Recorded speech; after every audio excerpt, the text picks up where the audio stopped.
what you said about not having any abo mates, school and everything, you might be interested to know that I had mates from all over the world at school.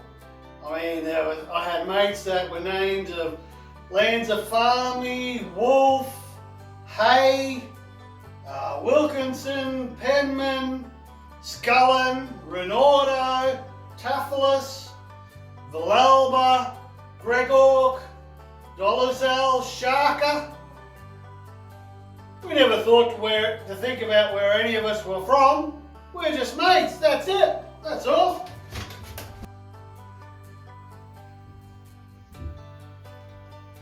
Hey, but Dad, their parents weren't treated well in the community when they were newly arrived migrants, were they? There was a lot of racism and hate directed towards them. Yeah, well, I guess it was a bit like when I went to school and sung this song for Mr. Agoritis that the old man made up about him. I still remember it now. Ago the Greek, Ago the Greek, Ago is a running creek. I mean, I had no idea that it was offensive to him until it made its way home that I'd sung it to Mr. Agoritis, that is. I mean, how's a kid supposed to know that that's offensive? So yes, Dad, maybe some things that come into your head should just stay there, and even better if you forget them yourself. Yeah, you know, I'm thinking about it. It used to be that the Wogs, when they were on the outs, they hung around a lot with the abos back then. I don't see it so much anymore. So they basically supported each other as neither were accepted by the white majority?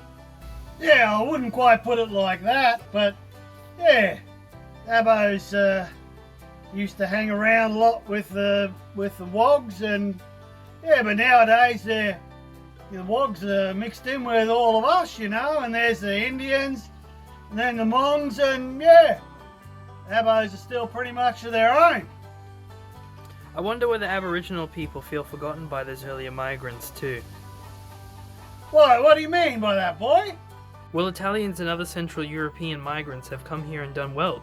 They've bought farms, run businesses, had good jobs and built nice lives for themselves.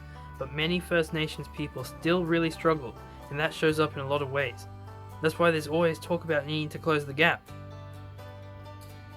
Yeah, well, look, as for the Italians, it's probably not my place to say, because the reality is that probably some of my rallies were a bit tough on them back then.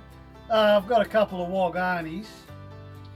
But as for the abos, I mean, they've only got themselves to blame. Seriously. They've been given handouts and all these hands up. But, you know, if they haven't made the most of it, then that's on them, surely. Why then do these huge gaps in our life outcomes still exist? You tell me. I'll tell you a big part of it, because no matter what you are prepared to admit, maybe even to yourself, because of your views and unconscious biases, the minute you see someone who does not have white skin, you begin to make judgments that raise the threshold that they must meet for a job, for instance, or even to be considered a decent person. And when you further realize that they are Aboriginal or Torres Strait Islander, then that threshold goes even higher. Not true, the Islanders are much better people. Well, there you go, Dad. You're acknowledging you apply different thresholds even amongst our First Nations people based off your own biased opinions. Bloody woke kid.